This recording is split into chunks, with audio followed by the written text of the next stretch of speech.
이제 열왕기사 17장 이제 보는데, 드디어 이제 북왕국 이스라엘이 멸망했습니다. 멸망한 이후에 일어난 일에 대해서, 이 사마리아에서 일어난 일에 대해서 오늘 말씀이 있습니다. 이제 우리가 많은 부분 얘기를 했지만은, 이 이스라엘이 솔로몬 왕 이후에 남과 북으로 갈린 뒤에 북쪽의 이스라엘이 아시리아에게 미리 멸망을 합니다.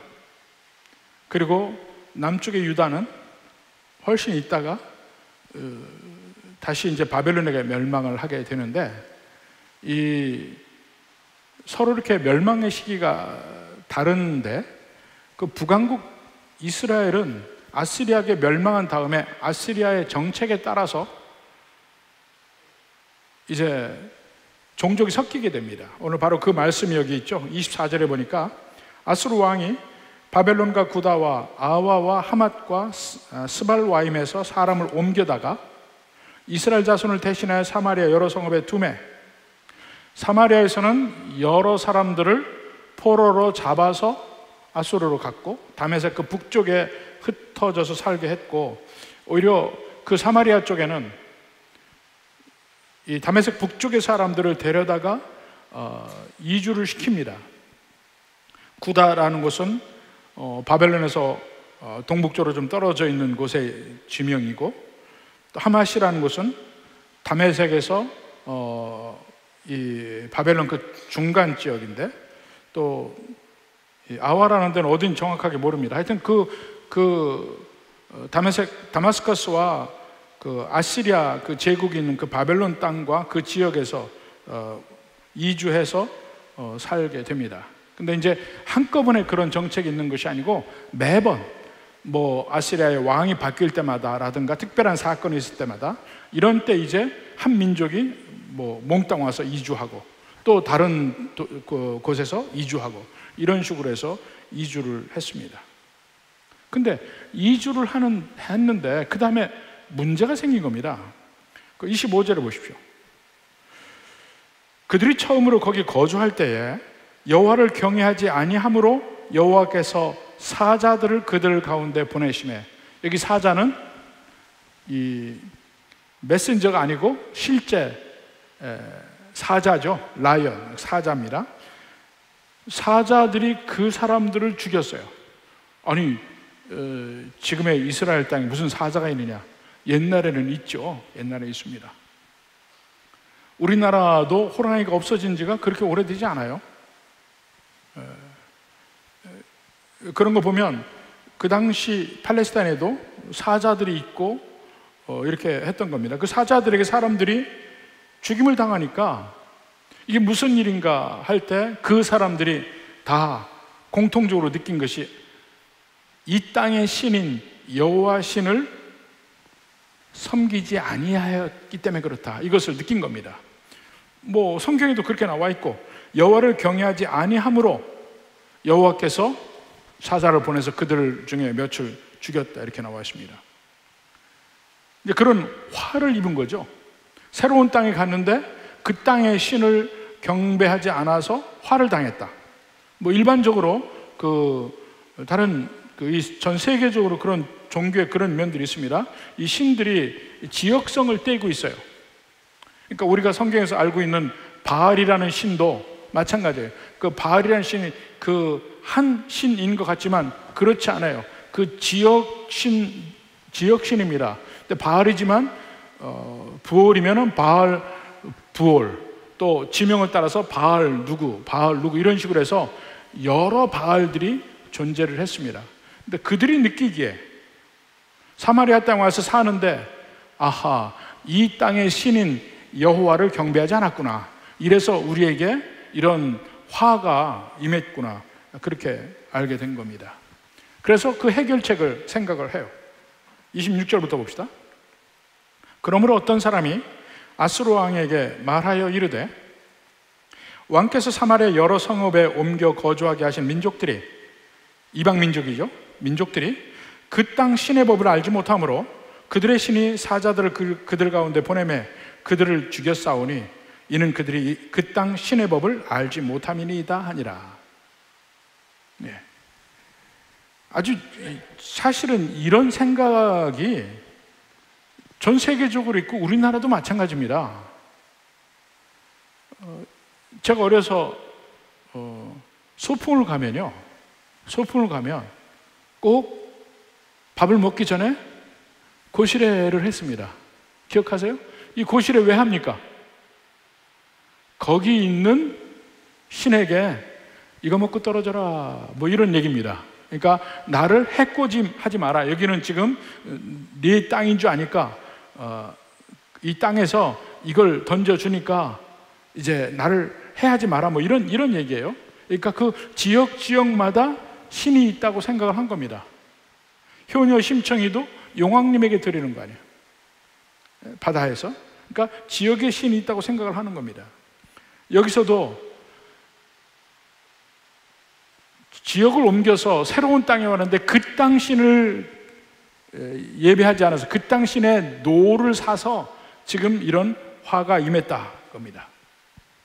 그러니까 아수르 왕에게 보고를 하니까 아수르 왕이 이제 그 면에 해결책을 냅니다. 27절에 보니까 아수르 왕이 명령하여 이르되 너희는 그곳으로 사로잡아온 제사장 한 사람을 그곳으로 데려가되 그가 그곳에 가서 거주하며 그 땅 신의 법을 무리에게 가르치게 하라 하니, 그곳에서 사로잡아온 제사장이 누굴까요? 사실 이 제사장은 레위인도 아닙니다. 아론 족속 더군다나 아니고 레위인도 아니에요. 북왕국 이스라엘이 독립할 때에 여로보암이 이스라엘 백성들이 남쪽 유다 예루살렘에 가지 않게 하기 위해서 뭐 베델에다 단에다가 이제 산당을 짓고 제사장도 마음대로 세우고 새로운 제사법도 세우고 해서 이제 완전히 다른 제사 시스템을 만들었고 거기에 제사장이에요. 근데 그들이 북왕국 이스라엘이 아수르에게 멸망하면서 포로로 잡혀간 거예요. 제사장으로 잡혀갔어요. 그러니까 아수르 왕이 뭐냐면 그 잡혀간 제사장 중에 한 사람을 보내서 거기서 여호와 섬기는 법을 새로 이주민들에게 가르치게 하자 그랬습니다. 그러니까 사실은요, 엄밀히 이야기하면 그 가르치러 다시 포로로 잡혀갔다가 사마리아로 간 그 제사장도 원래 정통 여호와 하나님의 제사장이 아니죠. 여로보암 이후에 북왕국에 있었던 무늬만 제사장인 가짜 제사장인 것이지. 결국 그가 가르친 것은 여로보암 이후에 그 북왕국 이스라엘에 있었던 잘못된 신앙, 그걸 가르친 거죠. 근데 아이러니한 것은, 그러니까 북왕국 이스라엘이 멸망하기 전까지도 여호와 하나님을 믿는 신앙이 없었는데, 잘못됐는데 적어도 그걸 가르쳐봐야 뭐합니까? 근데 결국 그래도 새로운 이주자들은 여호와를 섬기기 위한 노력은 그래도 했어요. 근데 그렇게 해서 이제 28절에 보니까 사마리아에서 사로잡혀간 제사장 중 한 사람이 와서 베델에 살며 백성에게 어떻게 여호와 경외할지를 가르쳤다. 이제 베델에서 이제 그렇게 가르쳤단 말입니다. 이제 그가 가르쳐준 방법대로 그들이 여호와 그 땅의 신 앞에 예배를 드립니다. 근데 그들이 여호와 신에게 예배를 드리는 이유가 뭡니까? 목적이 뭐예요? 사자에게 안 잡혀 먹으려고. 목표가 그거죠. 사자에게 안 잡혀 먹으려고, 자기들에게 나쁜 일이 없게 하기 위해서. 그러니까 이 제대로 신앙이 없는 사람들에게는 이 소위 종교라고 하는 것은 실용적 목적이 있습니다. 실용적 목적. 그 목표가 뭡니까? 해를 받지 않기 위한 것이에요. 어떤 내 인생의 특정한 목표를 위해서 종교를 갖고 거기에서 열심히 비나이다를 할 수 있습니다.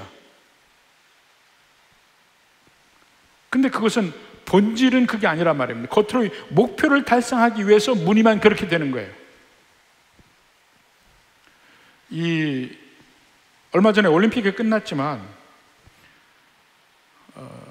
송기정 선수가 마라톤에서 우승한 데가 베를린 올림픽 때입니다. 1936년에 베를린 올림픽 때 송기정 선수가 베를린에서 올림픽에서 우승을 했는데, 그때가 바로 나치가 독일을 통치하던 때예요.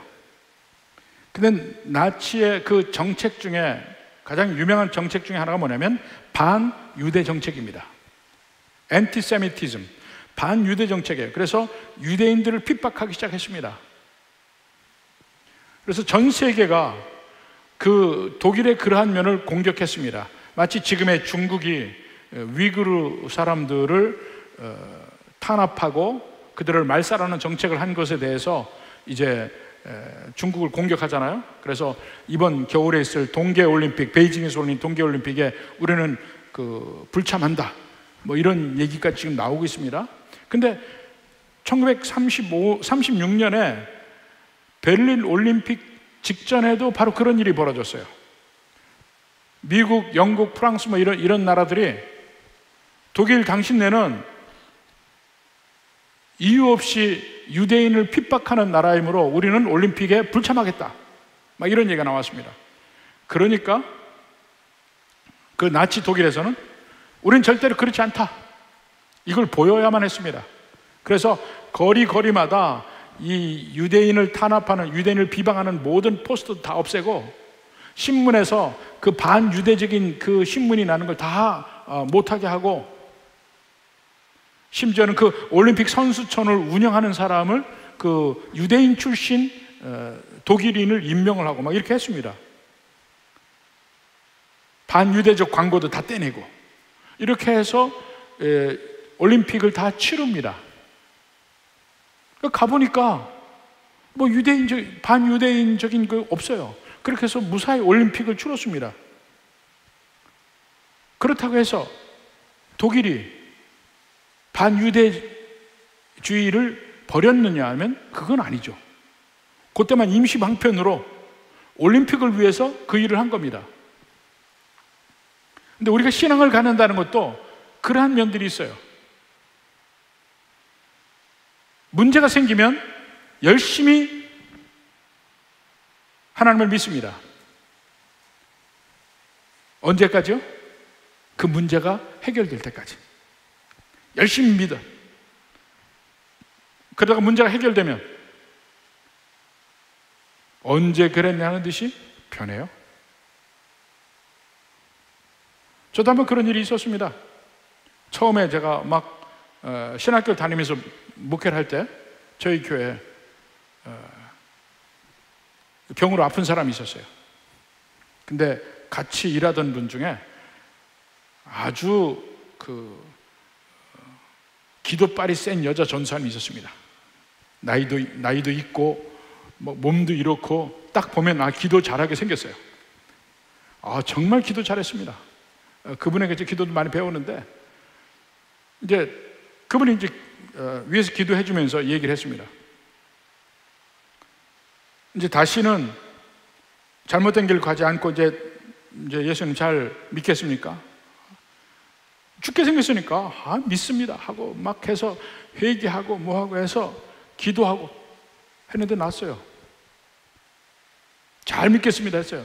그래서 처음에는 잘 믿었어요. 이 낫고 나서는. 근데 얼마 있고 나서 다시 슬금슬금 영적인 요요 현상이 나가지고 옛 삶으로 돌아갔습니다. 몇 년 뒤에 또 병에 걸렸어요. 다시 또 하나님 앞에 나와서 울고불고 살려달라고 했습니다. 근데 그때는 하나님이 안 고쳐주시대. 그러니까 그런 신앙, 내 목표를 이루기 위해서 신앙에 열심을 내고 목표를 이룬다면은 이제 신앙도 제쳐놓고 뭐 이런 신앙들. 다른 소위 여러 다른 신앙들, 다른 종교들을 믿는 걸 보면 많은 사람들이 참 그렇게 실용적으로 믿습니다. 내가 문제가 있으면 내가 어느 종교 쪽으로 가야 되는가 생각을 해. 그래야지 가장 효과적으로 내 문제를 해결할 수 있을 것인가. 근데 그 믿음은 진짜가 아니라는 거죠.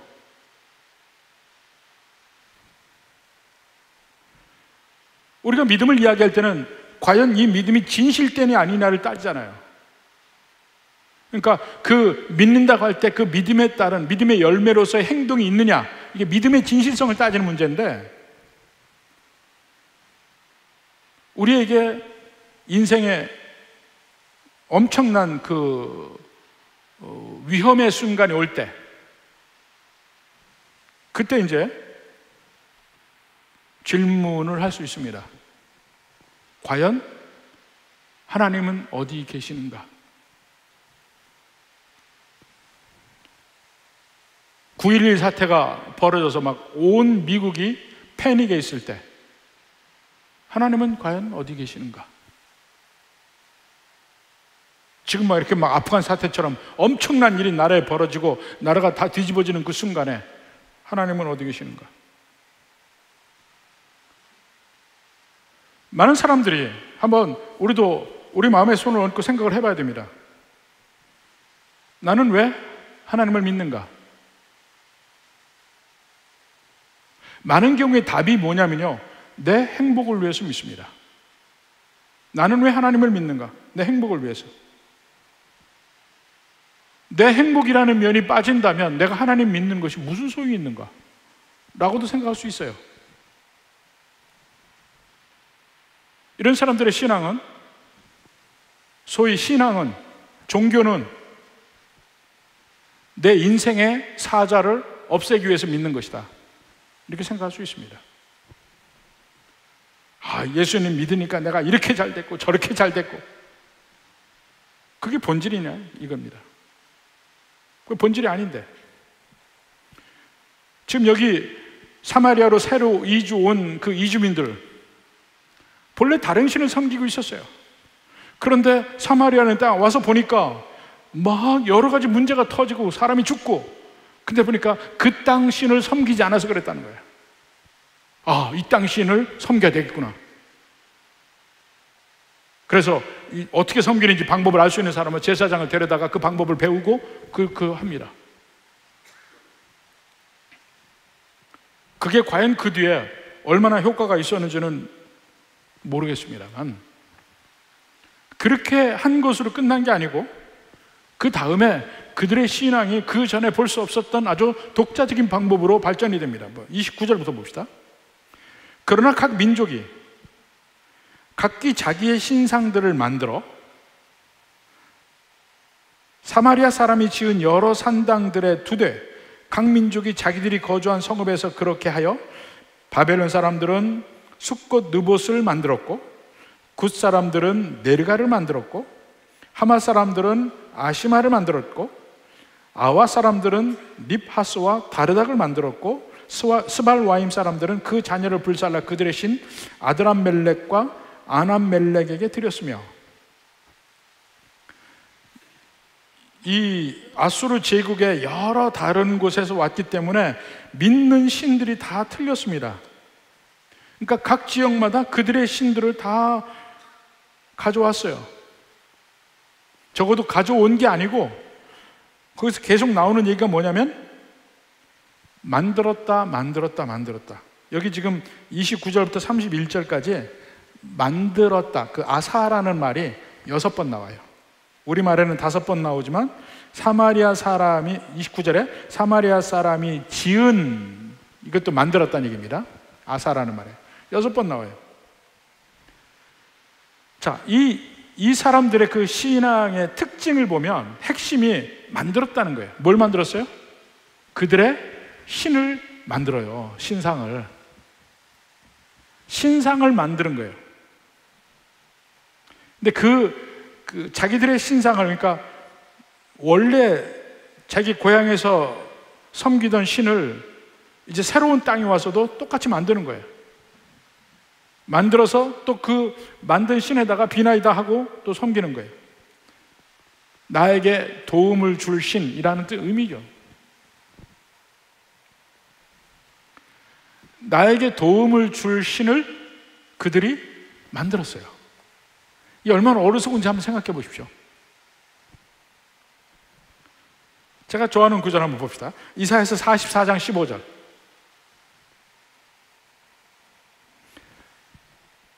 이 나무는 사람이 땔감을 삶는 것이거늘 그가 그것을 가지고 자기 몸을 덮게도 하고 불을 피워 떡을 굽기도 하고 그 다음에 신상을 만들어 경배하며 우상을 만들고 그 앞에 엎드리기도 하는구나.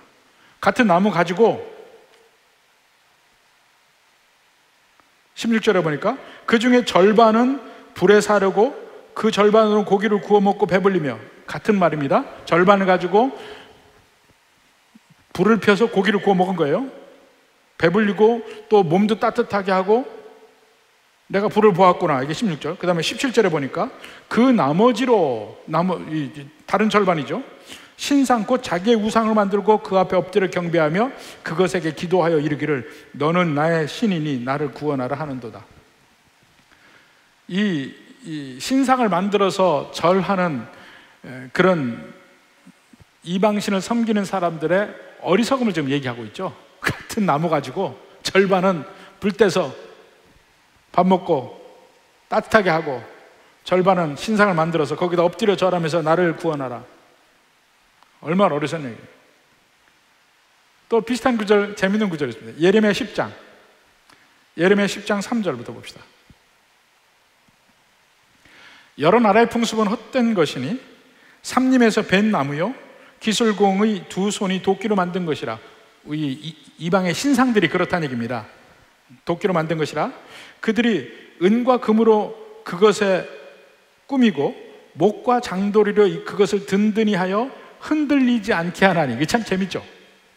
신상을 만드니까 이렇게 길쭉하고 높을 거 아닙니까? 뭐 앉은 상도 있지만 좌상도 있지만 입상도 있잖아요. 그러니까 만들어 놓으니까 흔들려요. 어떻게 합니까? 밑에다가 못을 박아 안 흔들리게 잘 세워 놓으려고. 얼마나 한심한 얘기입니까? 그렇게 해서 흔들리지 않게 하나니 그것이 둥근 기둥 같아서 말도 못하며 걸어다니지도 못하므로 사람이 메어야 하느니라. 이 신상을 다른 곳에 옮기려면 신상이 지가 혼자 가는 게 아니고 사람들이 메워다가 놔야 돼. 그것이 그들에게 화를 주거나 복을 주지 못하나니 너희는 두려워하지 말라. 몇 번 그런 얘기 했죠. 제가 이 텔레비를 보니까 일본에서 이 가다랑어 잡이 하는 그 프로가 있어요. 근데 이 사람들이 출항을 하면서 제일 먼저 하는 일이 뭐냐면 이 그릇에다가 쌀을 담고 이 가다랑어에 그 먹이 되는 생선을 하나 놓고 그리고 이 술을 옛날에 대병 있죠. 큰 병으로 가져가서 그 선수에다가 배 머리에다가 그걸 뿌리고 술을 뿌려요. 이게 뭐냐면 그 바다의 신에게 이제 나 좀 풍어를 만선이 되게 하라는 그 기원이에요. 그렇게 해서 딱 뿌리고서 마음이 편하게 이제는 바다의 신이 나에게 복을 주겠다 하는 마음으로 출항을 합니다. 그걸 몇 번 봤어요. 이거 보다 보니까 내가 바다의 신이라면 저거 복을 줄까? 이런 생각이 들어요. 그거 몇 개라고? 익히지도 않은 쌀에다가 그 생선 한 마리, 술 부은 거, 요거 가지고 엄청나게 많은 복을 달라고 하는 거예요. 그게 무슨 행위라고? 신이 존재할 때 그 무슨 행위라고 복을 줄 겁니까? 자기 만족이지. 자기 마음의 불안감을 떨치는 거 아닙니까? 제가 대학 시험을 갈 때 저희 아버지가 두 번째 시험을 보니까 점을 보고 왔어요. 그러더니 왼쪽 주머니에다가 돈을 얼마 이 거스름돈까지 있는 돈에 이거를 넣고 가야 된다는 거예요. 그래서 넣고 갔어요. 넣고 가서 시험을 봤습니다. 그리고 합격했어요. 이것 때문일까요? 나는 아버지 마음을 편하게 해주기 위해서 내가 그냥 그렇게 한 거야. 몇 돈까지 해서 여기다 돈 넣고 가야 된다는 거예요. 근데 이게 내게 무슨 복을 줍니까? 이 동남아시아 가보면 이 불상이 있으면요, 불상에다가 계속 금박을 붙여요. 야, 내가 불상이라도 저건 진짜 답답하다. 계속 금박 붙이니 이거 답답하지 않겠어요? 거의 그 형상 자체가 없어져. 조금만 이 성경에서 말하는 시각으로 사람들의 그 일종의 신앙생활을 들여다보면 어리석기가 짝이 없습니다. 정말 어리석기 짝이 없어요. 어떻게 저렇게 어리석은 행동을 할까?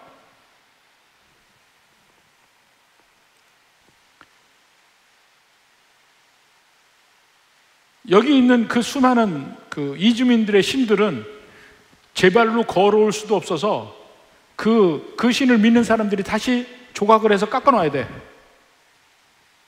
그런 신이 무슨 능력이 있냐 이거예요. 움직일 수도 없어서 옮겨줘야 돼. 근데 그 사람들은 그렇게 자기 신을 섬기면서 그 자체도 어리석고 그 땅의 여호와도 섬겨요. 왜냐하면 내가 화를 당하면 안 되니까. 그렇게 섬기고 있는 거예요. 근데 거기에 이제 사마리아 사람들까지 같이 동참합니다. 사마리아 사람이 누구예요? 원래 북왕국 이스라엘 사람들이에요.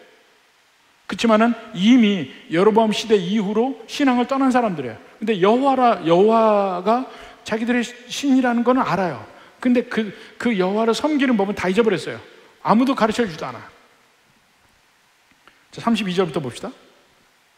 그들이 또 여호와를 경외하여 자기 중에서 사람을 산당의 제사장으로 택하여, 아무나 또 누구든지 해서 산당의 제사장 택한 거예요. 그 산당들에서 자기를 위하여 제사를 드리게 하니라. 자, 자기를 위하여. 종교가 자기를 위하여. 이 세상의 모든 종교는 자기를 위하여.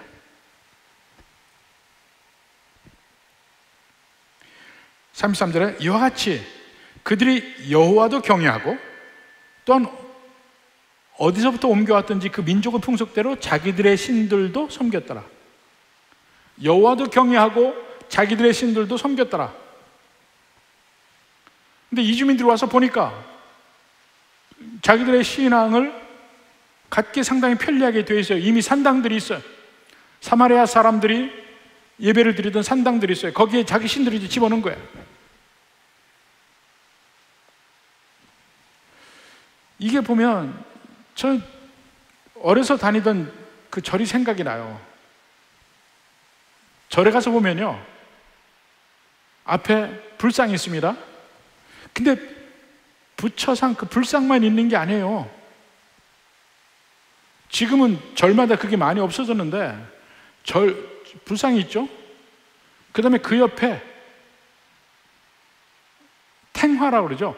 용왕님이 있습니다. 이쪽에는 산신령이 있습니다. 호랑이하고 같이 이렇게 붙여져 있었어요. 제 작은 절들은 그래요. 앞에 불상이 있고 용왕이 있고 산신령이 있고. 그러면 앞에 그렇게 되어 있으면은 싹 오른쪽으로 돌면 신장님이 있습니다. 근데 제가 왜 신장님을 기억하냐면 저희 어머니가 저를 낳고 난 뒤에 자식을 갖고 싶어서 계속 오랫동안 비나이다를 했어요. 절에 가서. 근데 이 절에 가서 보면 자식을 주는 거는 앞에 부처가 아니에요. 그 오른쪽에 돌아서 신장님이 자식을 주는 신이에요. 그러면 부처에다가도 시주를 하지만 신장님에게 하는 시주가 더 많아. 왜냐하면 자식을 가져야 되니까. 이게 다 나중에 보니까 불교에는 없는 신들이에요. 불교에 무슨 용왕이 있고 산신령이 있습니까? 근데 계속 붙인 거야. 그 현지에 와서 현지의 신들을 붙인 거예요. 용왕이나 산신령이. 저 인도에 산신령이 있단 말 못 들었어요. 현지 와서 붙여진 겁니다.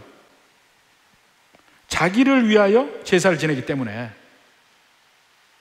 그때 열심히 어머니 따라서 절에 다닌 이유도 나도 인생이 잘 되고 싶고 어머니도 뜻대로 해서 자녀를 갖게 그렇게 비나이들 한 겁니다.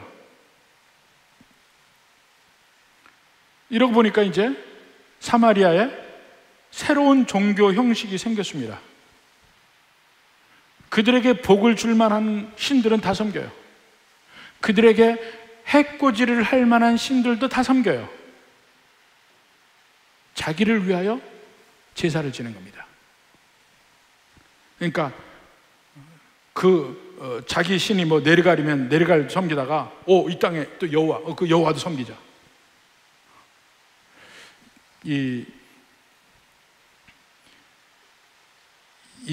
인도로 간 그 선교사들이 2번 놀랍니다. 2번. 한 번 놀라는 거는 인도에 가서 막 예수님을 증거하니까 듣는 사람마다 다 믿겠다고 그러더래. 이야, 여기처럼 좋은 데가 있네. 이 사람들이 종교심이 뛰어나서 예수님 전도하니까 다 믿더라. 나중에 보니까 수없이 많은 신을 섬기고 신 하나 더 하는 거는 문제도 아니에요, 이 사람들이. 그러니까 예수라는 신을 하나 덧붙인 거예요, 그냥. 그게 나중에 그걸 깨닫고 아니다. 다른 신들을 섬기는 게 아니고 예수님만 섬겨야 된다. 그러니까 안 되다는 거야. 그게 제일 안 되는 데가 인도래요. 왜냐하면 힌두교는 수없이 많은 신을 다 섬기는데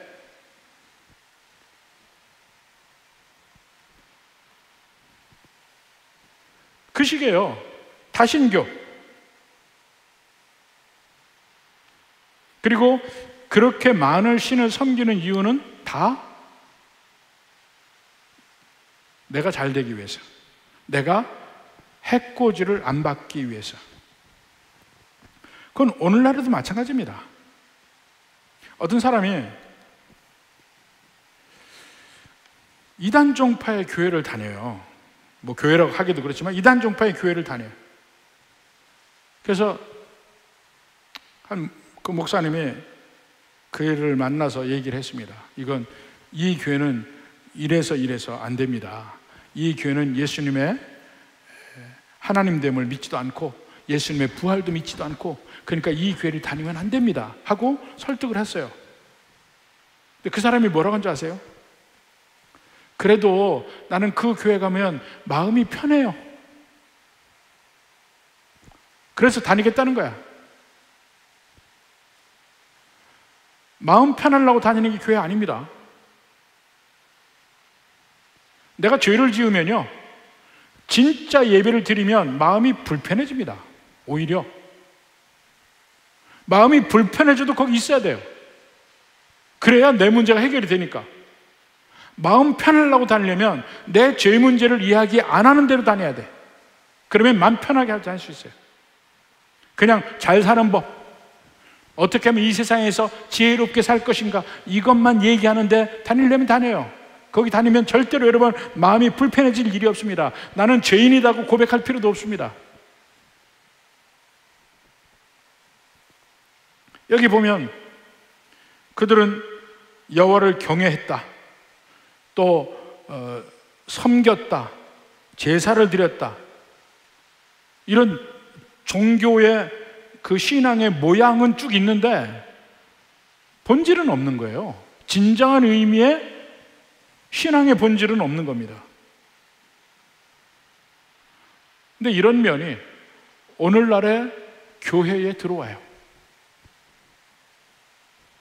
소위 WCC라고 하는 World Council of Church라는 단체가 있습니다. 세계 교회의 연합. 근데 여기가 점점 변화돼서 모든 종교를 다 포용해요. 모든 절도 좋고 뭐도 좋고 다 포용합니다. 우리나라에도 이 WCC를 지지하는 교단도 있고 수없이 많은 목회자들이 있습니다. 교회도 있고. 성경과 관계없어요. 그런데 세상적 의미의 사랑은 서로 할 수 있을지 몰라요. 그러나 성경과 관계가 없습니다. 그래서 우리는 WCC와는 관계하지 않습니다. WCC를 믿는 교회도 우리랑 관계가 없습니다. 우리는 성경에서 이야기하는 하나님을 믿고 성경에서 이야기하는 방법대로 하나님을 믿기를 원해요. 그래서 그들과는 같이 할 수가 없습니다. 그 사람들은 그럽니다. 왜 그렇게 신앙을 편협되게 가지냐고. 여호와 하나님을 믿는, 성경의 하나님을 믿는 것은요, 어차피 이 예수님을 나의 구세주로 믿는 것 이외에는 다른 길이 없습니다. 이 길밖에 다른 길이 없습니다. 그래서 이것 말고 다른 길이 있다고 하는 데마다 우리와는 신앙적으로 함께 할 수는 없습니다. 바로 그 뒤에 34절에 이야기를 합니다. 그들이 오늘까지 이전 풍속대로 행하여 여호와를 경외하지 아니하며, 분명히 33절에 보면 그들이 여호와도 경외하고 자기 신들도 섬겼다라 그랬죠. 그런데 34절에 보면 성경의 판단은 뭐냐면 그들이 오늘까지, 그러니까 성경을 쓰는 그날까지 이전 풍속대로 행하여 여호와를 경외하지 아니했다고 얘기합니다. 자기들은 경외했다고 그래요. 성경은 아니다. 또 여호와께서 이스라엘이라 이름을 주신 야곱의 자손에게 명령하신 율례와 법도와 율법과 계명을 준행하지 아니하였다. 이주민들은 섬겼다고 해요. 여호와를 두려워했다고 이야기합니다. 경외했다는 말이 두려워했다는 말이니까. 근데 34절에서는 그들은 여호와를 두려워하지 않았어요. 경외하지 않았어요. 두려워했다면 그의 말씀을 듣게 되어 있다는 거죠. 준행하지 않았다. 그러면서 옛적 언약을 상기를 시킵니다. 35절 봅시다.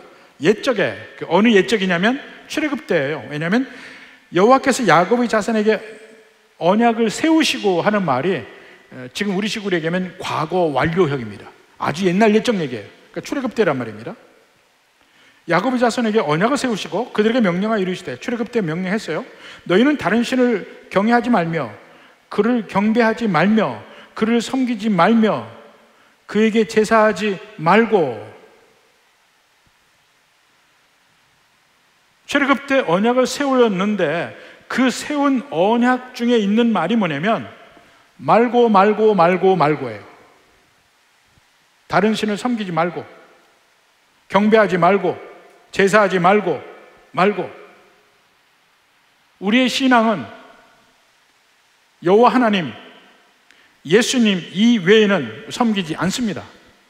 배타적인 거예요. 언약의 신이 그렇다는 거죠. 36절부터 봅시다. 오직 큰 능력과 편파로 너희를 애굽에서 인도하시는 여호와만 경외하여, 여호와만 경외하지 않으면 여호와를 경외하는 것이 아닙니다. 여호와만 경외해야 합니다. 그를 예배하여 그에게 제사를 드릴 것이며, 또 여호와가 너희를 위하여 기록한 율례와 법도 율법과 계명을 지켜 영원히 행하고 다른 신을 경외하지 말며, 다시 또 말고가 나오죠. 또 내가 너희와 세운 언약을 잊지 말며 다른 신들을 경외하지 말고 오직 너희 하나님 여호와만을 경외하라. 그가 너희를 모든 원수의 손에서 건져내리라. 그랬는데 그 뒤에 이스라엘의 반응은 뭐였습니까? 40절에 나오죠. 그러나 그들이 듣지 아니하고 오히려 이전 풍속대로 행하였느니라. 이전 풍속, 다른 신을 섬기던 일대로 했어요.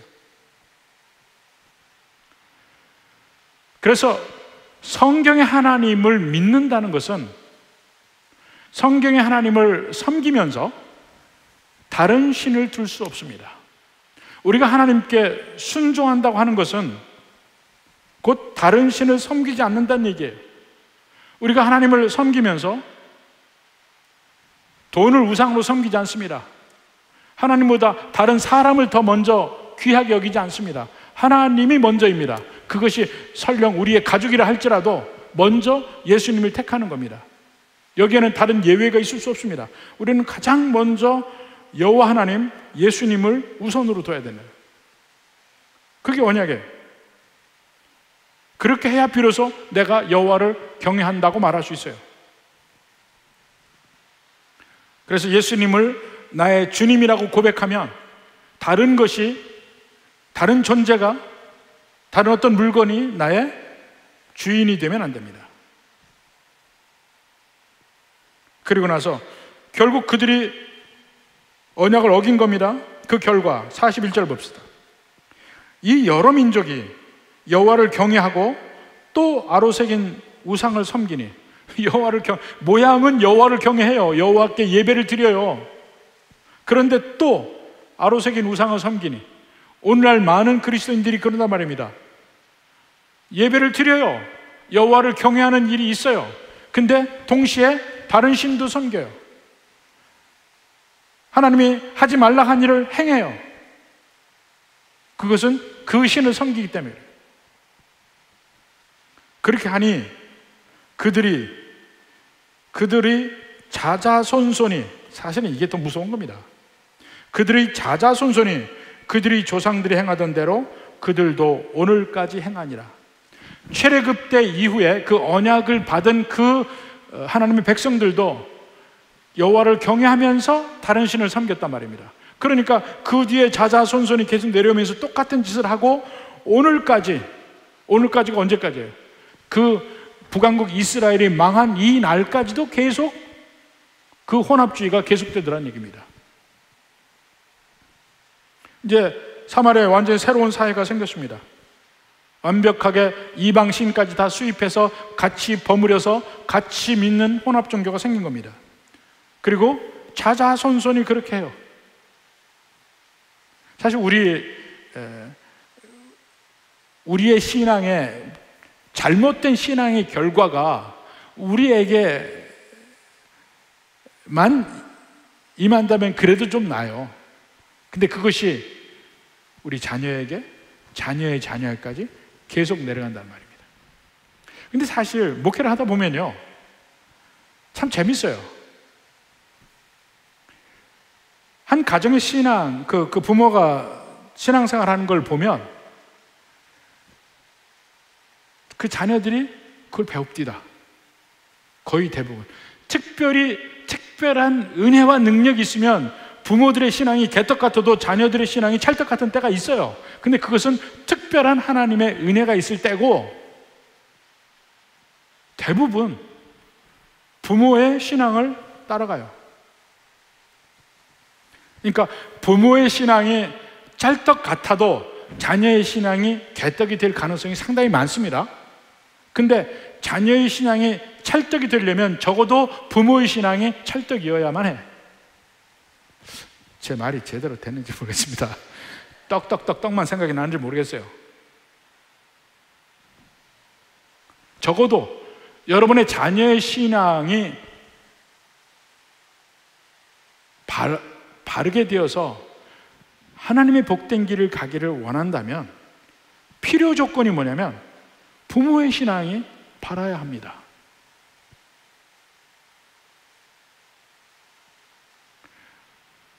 어떤 집은 보면 다 교회 잘 다녀요. 근데 뻑하면 그래도 돈이 최고지, 이렇게 믿는 집안이 있어요.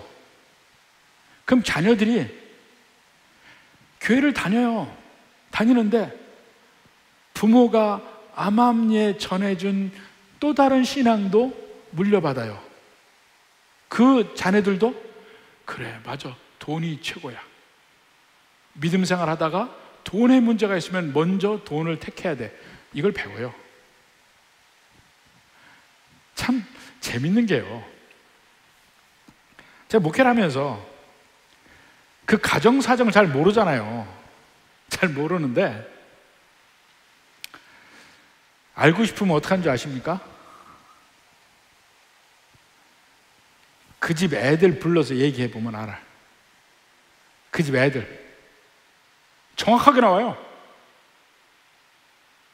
그리고 이제 주일날 예배 끝나고 이 주일학교 담당하는 전사님들이 있잖아요.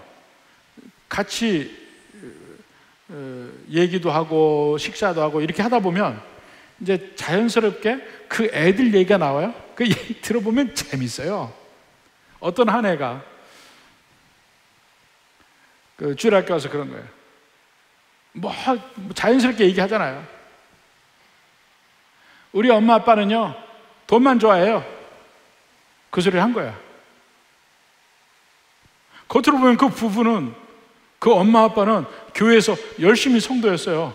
근데 그 속은 뭐냐면 또 다른 신, 더 강력한 신, 돈의 신이 있었던 거야. 어떤 집은 보면 부모가 아주 타고난 반골이야, 반골. 참 우리가 목회하면서요 정말 긴장하고 조심하는 사람이 누구냐면 타고난 반골 기질이 있어요. 이 사람들은요 좋게 얘기해도 항상 뒤집어 봐요. 반대로 생각해. 안 좋은 방향으로만 생각해.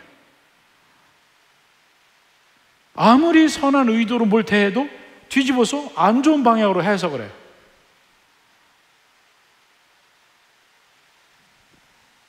그런 사람들이 있으면요 그 주변 사람들은 자꾸 부정적인 생각만 갖게끔 계속해. 그런 사람들이 리더가 되면 정말 부정적인 영향이 굉장히 많습니다. 근데 안타까운 건요 그 집 애들이 똑같이 닮아가요. 애들이 똑같이 닮아가요. 그러니 평생 좀 부정적인 생각만 해서 무슨 복된 삶을 살까 하는 생각을 합니다. 여러분의 신앙 색깔, 자녀들이 대물림합니다.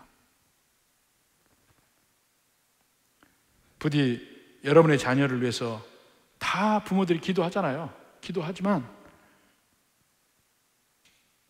내가 우리 자녀들에게 어떠한 신앙 색깔로 비춰질까? 이건 한 번씩 생각을 해보셔요. 그래서 참 여러분이 자녀들에게 선한 영향력을 끼치는 그런 신앙인이 되었으면 좋겠습니다. 유산이라는 게 다른 게 아니에요. 정말 좋은 신앙의 색깔을 물려주는 것이 억만금 돈 물려주는 것보다 더 귀한 것을 자녀에게 물려주는 겁니다. 부디 여러분의 자녀들이 참 선한 신앙으로 그렇게 자라나고 일생을 살았으면 좋겠습니다. 하나님을 믿는다면서 무늬만 하나님을 믿는 신앙, 하나님을 믿는다면서 내 유익을 위해서 하나님을 믿는 신앙, 한번 그런 면인지 돌이켜보고 내 신앙의 색깔과 신앙의 방향과 신앙의 진정성이 자녀들에게까지 간다는 이 무서운 사실 앞에서 우리가 다시 한번 스스로를 돌이켜볼 수 있기를 주님의 이름으로 축원합니다.